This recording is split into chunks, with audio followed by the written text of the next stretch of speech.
প্রধানমন্ত্রী একটা নির্দেশনার কথা উল্লেখ করেছেন। তিনি বলছেন, প্রধানমন্ত্রী নির্দেশ দিয়েছেন মন্ত্রী এমপিদের নির্বাচনে প্রভাব বিস্তার না করতে। নির্বাচন যাতে সুষ্ঠু ও শান্তিপূর্ণ পরিবেশে অনুষ্ঠিত হয়, কেউ কোনো প্রকার হস্তক্ষেপ করবে না, এটা প্রধানমন্ত্রীর নির্দেশ। প্রশাসনও কোথাও কোনো প্রকার হস্তক্ষেপ করবে না। নির্বিঘ্নে ভোটদানের ব্যবস্থা করেছে নির্বাচন কমিশন। এরপর তিনি বিএনপি প্রকাশ্যে উপজেলা নির্বাচনের বিরোধিতা করছে, কিন্তু তাদের অনেকেই স্থানীয় পর্যায়ে নির্বাচনে অংশ নিচ্ছেন, এই কথাগুলো বলবার চেষ্টা করেছেন। কিন্তু মূল বক্তব্য হচ্ছে প্রধানমন্ত্রী নির্দেশ দিয়েছেন এমপি মন্ত্রীদের এবং প্রশাসনকে যাতে তারা কোনো ধরনের প্রভাব বিস্তারের চেষ্টা না করে, নির্বাচনে কোনো ধরনের হস্তক্ষেপ তারা না করে। কিন্তু বাস্তবতাটা হচ্ছে, নাটোরের ঘটনা নিশ্চয়ই ইতিমধ্যে আমরা জেনে গেছি, সেখানে একজন প্রতিমন্ত্রী, আইসিটি প্রতিমন্ত্রী জুনায়েদ আহমেদ পলকের শ্যালক নিজে দাঁড়িয়ে থেকে নির্বাচন কমিশন অফিসের সামনে থেকে তার প্রতিদ্বন্দ্বী প্রার্থী এবং তার ভাই এবং আরেকজন সম্ভবত মামা, যারাও আবার আওয়ামী লীগেরই নেতা, কিন্তু যেহেতু তার প্রতিদ্বন্দ্বী প্রার্থী হিসেবে তিনি তার মনোনয়ন জমা দিতে এসেছিলেন, তাকে সেখান থেকে অপহরণ করেছেন। এবং প্রতিমন্ত্রীও যিনি অবশ্যই একজন এমপিও আবার, তিনি প্রধানমন্ত্রীর নির্দেশ তো মানছেন না। তাহলে একটা হতে পারে যে প্রধানমন্ত্রীর নির্দেশ আসলে খুব একটা কাজে লাগছে না, প্রধানমন্ত্রীর নির্দেশ আসলে কেউ মানছে না, প্রশাসনও মানছে না, এমপি মন্ত্রীরাও মানছে না, এটা একটা হতে পারে। আর একটা হতে পারে প্রধানমন্ত্রীর যে নির্দেশের কথা, যে নির্দেশনার কথা ওবায়দুল কাদের বলেছেন, সেটা জাস্ট একটা স্টান্টবাজি, আরেকটা ভণ্ডামি, আরেকটা ভাওতাবাজি, এর চেয়ে বেশি কিছু না। কিন্তু আমরা যদি ধরে নিই প্রধানমন্ত্রী এই ধরনের নির্দেশনা দিয়েছেন, তাহলে প্রধানমন্ত্রীর নির্দেশনা তার দলের ভেতরে কেউ পালন করছে না, তার মন্ত্রিসভার একজন প্রতিমন্ত্রীও মানছেন না এবং তার শ্যালকও মানছেন না, যারা আবার আওয়ামী লীগের নেতা। তার মানে দলের ওপরও প্রধানমন্ত্রীর বা আওয়ামী লীগের সভাপতির কন্ট্রোল নাই, সরকারের ওপরেও তার কোনো কন্ট্রোল নাই। আমি নির্বাচনের আগে থেকেই একটা কথা বারবার বলে আসছি, যখন প্রধানমন্ত্রী ডামি ক্যান্ডিডেট রাখার ঘোষণা দিলেন, তখন থেকে আমি দফায় দফায় বলেছি, এর মধ্য দিয়ে এই দলটাকে পুরোপুরিভাবে ধ্বংসের দিকে নিয়ে গেল আওয়ামী লীগ। গত 15 বছরে দলটাকে তো ধ্বংস করা হয়েছে, তারা ক্ষমতায় আছে ঠিক আছে, কিন্তু এই দলটা আসলে আর এক্সিস্ট করে না।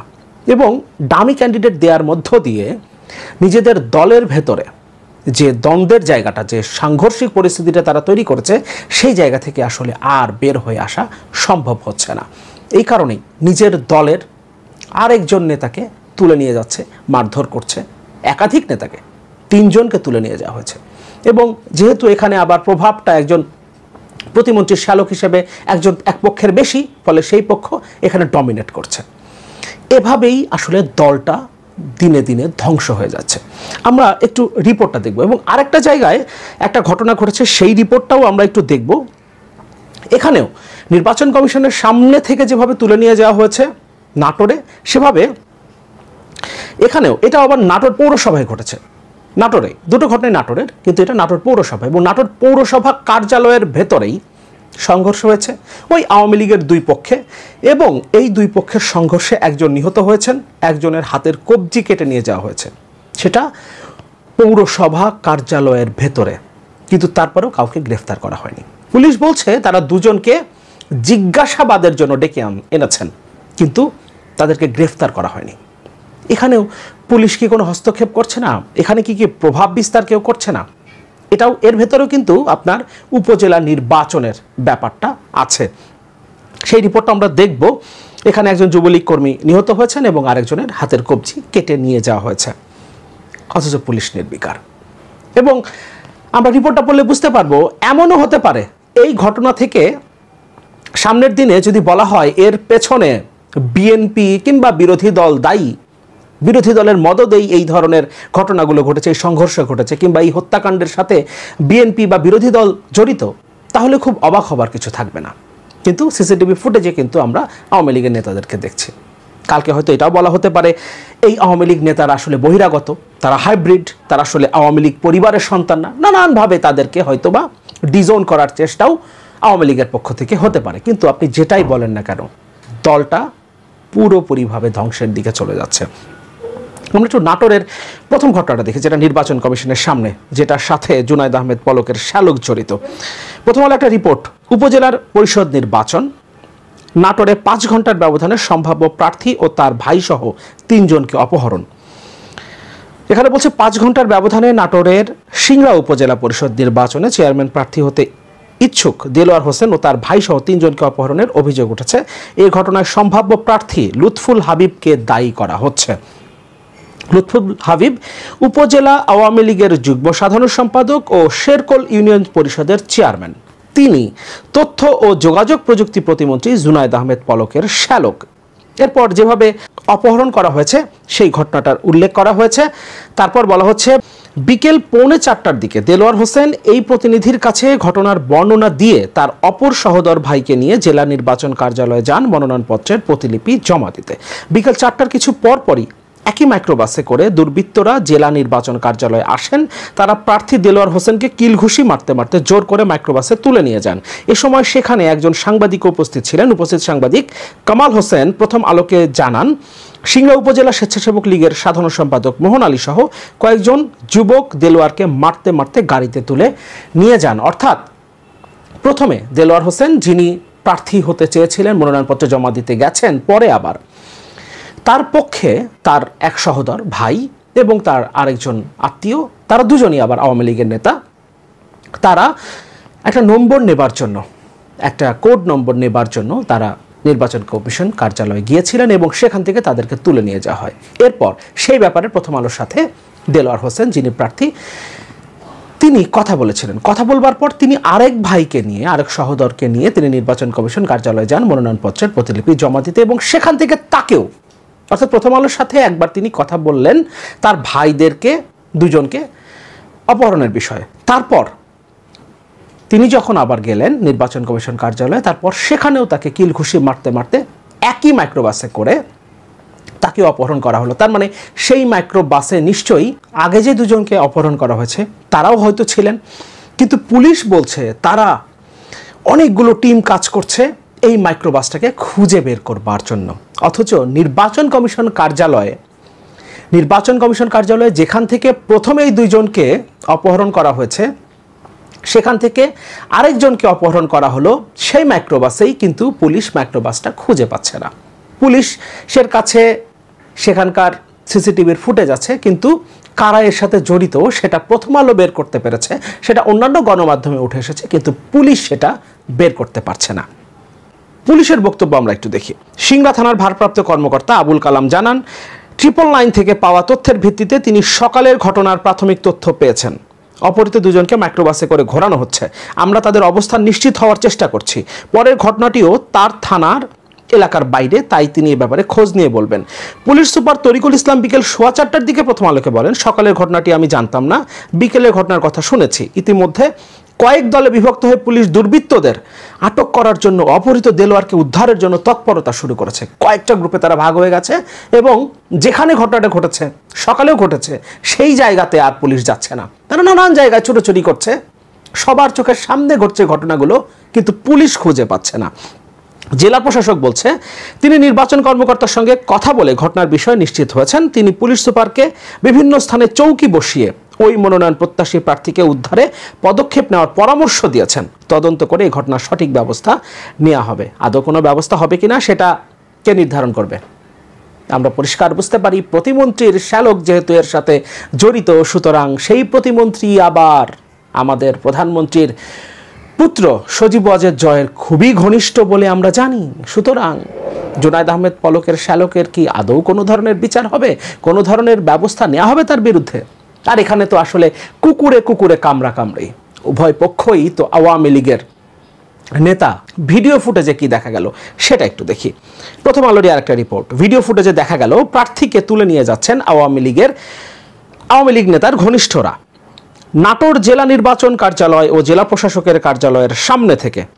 নাটোর জেলা নির্বাচন কার্যালয় এবং জেলা প্রশাসকের কার্যালয়ের সামনে থেকে সিংড়া উপজেলা পরিষদ নির্বাচনের প্রার্থী দেলোয়ার হোসেনকে অপহরণ ও মারধর করার সঙ্গে জড়িত অন্তত 11 জনের পরিচয় জানা গেছে। ওই ঘটনার ভিডিও ফুটেজ দেখে স্থানীয় সাংবাদিক ও রাজনৈতিক নেতাকর্মীরা তাদের শনাক্ত করেছেন। শনাক্ত হওয়া ব্যক্তিরা বেশিরভাগ যুবলীগ, স্বেচ্ছাসেবক লীগ, শ্রমিক লীগের নেতাকর্মী। তাদের মধ্যে নির্বাচনের প্রতিদ্বন্দ্বী প্রার্থী লুৎফুল হাবিবের ব্যবসা প্রতিষ্ঠানের ব্যবস্থাপক ও গাড়ি চালকও রয়েছেন। তবে পুলিশ ওই ঘটনায় জড়িত ব্যক্তিদের নাম পরিচয় এখনো প্রকাশ করেনি। লুৎফুল হাবিব আওয়ামী লীগের যুগ্ম সাধারণ সম্পাদক, স্থানীয় আওয়ামী লীগের। এরপর পুলিশের পক্ষ থেকে বলা হচ্ছে, ওসি বলছেন ভিডিও ফুটেজ পুলিশের হাতে আছে, তারা ফুটেজ দেখে অভিযোগের সত্যতা যাচাই করছেন। সত্যতা এখন পর্যন্ত তারা নিশ্চিত হতে পারেননি। নিশ্চিত হলেই জড়িত ব্যক্তিদের গ্রেফতারের চেষ্টা করবেন। ঘটনা তদন্তের স্বার্থে এখনই আর কোনো তথ্য জানাতে চাননি ওই কর্মকর্তা, কারণ উপর থেকে নির্দেশনা এখনো হয়তো আসেনি, এই কারণে তিনি অপেক্ষা করছেন। গতকাল সোমবার বিকেল 4টার কিছু পরে যে ঘটনাগুলো এর আগে বললাম সেই ঘটনাগুলো ঘটেছে, কিন্তু পুলিশ এখন পর্যন্ত কিছু বের করতে পারেনি। এরপর নাটোরের পৌরসভা কার্যালয়ে যে ঘটনাটা ঘটেছে, পৌরসভা কার্যালয়ের ভেতরে, সেইটা আমরা একটু দেখি। পৌর কার্যালয়ে দুপক্ষের সংঘর্ষ, যুবলীগ কর্মী নিহত। এখানে আবার টাকার ভাগ বাটোয়ারা নিয়ে দুই পক্ষের মধ্যে লেগেছে, কিন্তু এর মধ্যে আবার উপজেলা নির্বাচনেরও একটা ব্যাপার আছে, কারণ এখানে যে সংঘর্ষ হয়েছে তার মধ্যে একটা পক্ষের যিনি আছেন তিনি আবার উপজেলা নির্বাচনে অংশ নেবেন এরকম প্রচারণা চালিয়েছিলেন। এবং যে দুপক্ষের মধ্যে সংঘর্ষ হয়েছে তারা উভয় পক্ষই আবার স্থানীয় এমপির অনুসারী, সুতরাং এখানে উভয় পক্ষই শক্তিশালী। ফলে এক পক্ষ আরেক পক্ষকে, একজনকে হত্যা করেছে এবং আরেক পক্ষের কবজি কেটে নিয়ে যাওয়া হয়েছে, এবং সেটা হয়েছে পৌরসভা কার্যালয়ের মধ্যে। কিন্তু পুলিশ এখন পর্যন্ত কাউকে গ্রেফতার না করে তাদেরকে জিজ্ঞাসাবাদের জন্য নিয়ে এসেছে। ভাই কি হয়েছে আমাদেরকে একটু বলেন। ভিডিও ফুটেজ তাদের আসলে চোখে পড়ে না। পৌরসভা কার্যালয়ের মধ্যে অবশ্যই প্রত্যেকটা জায়গার ভিডিও ফুটেজ তারা পেতে পারেন, কিন্তু যেটা হয় আসলে প্রশাসন হস্তক্ষেপের বাইরে থাকবে। প্রধানমন্ত্রী এই ধরনের স্টান্টবাজির কথাবার্তা বলবেন, তার দলের সাধারণ সম্পাদক এগুলো আবার গলা ফুলিয়ে বলবেন, কিন্তু বাস্তবতা তো ভিন্ন, সেটা আমরা জানি, এবং সেটাই আসলে সব জায়গায় ঘটেছে। আমরা একটু দেখি। নাটোর পৌরসভার 5 নম্বর ওয়ার্ডের রাস্তার পাশে ড্রেন নির্মাণ কাজের কোটি টাকার ভাগ বাটোয়ারা নিয়ে দুই পক্ষের সংঘর্ষে শিহাব হোসেন শিশির নামে এক যুবলীগ কর্মীকে কুপিয়ে হত্যার ঘটনা ঘটেছে। মঙ্গলবার দুপুরে নাটোর পৌরসভা কার্যালয়ে এই ঘটনা ঘটে। এ সময় একই ওয়ার্ড যুবলীগের সাধারণ সম্পাদক ও সদর উপজেলা নির্বাচনে ভাইস চেয়ারম্যান মনোনয়ন প্রত্যাশী হাসানুর রহমান হাসুর বাম হাতের কবজি কেটে নেয় দুর্বৃত্তরা। পুলিশ সুপার তারিকুল ইসলাম, অতিরিক্ত পুলিশ সুপার মাহমুদা শারমিন নেলি ও নাটোর সদর থানার ওসি মিজানুর রহমান সংঘর্ষের পর ঘটনাস্থলে গিয়ে পরিস্থিতি নিয়ন্ত্রণে আনেন। এ সময় নাটোরের পুলিশ সুপার তারিকুল ইসলাম বলেন, ঠিকাদারি কাজের টাকা ভাগাভাগি নিয়ে দ্বন্দ্বের জের ধরে সংঘর্ষে একজন নিহত, অপরজন আহত হয়েছেন। তাৎক্ষণিকভাবে দুই গ্রুপের প্রধান রকুনুজ্জামান হিরো ও হাসানুর রহমান হাসুকে জিজ্ঞাসাবাদের জন্য আটক করা হয়েছে। এ বিষয়ে আইনগত ব্যবস্থা গ্রহণের প্রক্রিয়া চলছে। তাদের সামনেই কিন্তু ঘটেছে, তারা গিয়ে এই পরিস্থিতি নিয়ন্ত্রণে এনেছেন। তার মানে তারা নিশ্চয়ই গিয়ে যাকে হত্যা করা হয়েছে তার লাশ পেয়েছেন, যার হাতের কবজি কেটে নিয়ে যাওয়া হয়েছে তাকে তো তারা আবার জিজ্ঞাসাবাদের জন্য নিয়ে এসছেন। কিন্তু তারপরেও আইনি প্রক্রিয়া এখন পর্যন্ত চলমান, এখন পর্যন্ত কাউকে গ্রেফতার করা হয়নি, শুধুমাত্র জিজ্ঞাসাবাদ করা হচ্ছে। নাটোর থানার ওসি বলছেন, টাকা ভাগাভাগি নিয়ে দ্বন্দ্বের জের ধরে দেশীয় অস্ত্র নিয়ে প্রকাশ্যে সংঘর্ষ ও হতাহতের ঘটনায় জিজ্ঞাসাবাদের জন্য নাটোর পৌরসভার 5 নম্বর ওয়ার্ড কাউন্সিলর রকুনুজ্জামান হিরো এবং হাসানুর রহমান হাসুকে আটক করেছে পুলিশ। এই ঘটনায় মামলা দায়ের হলে অভিযুক্ত অন্যদের আটক করে বিচারের আওতায় আনা হবে। অর্থাৎ মামলা দায়ের হয়নি, পুলিশের সামনে ঘটনা ঘটেছে, কিন্তু পুলিশ মামলা দায়ের করতে পারছে না।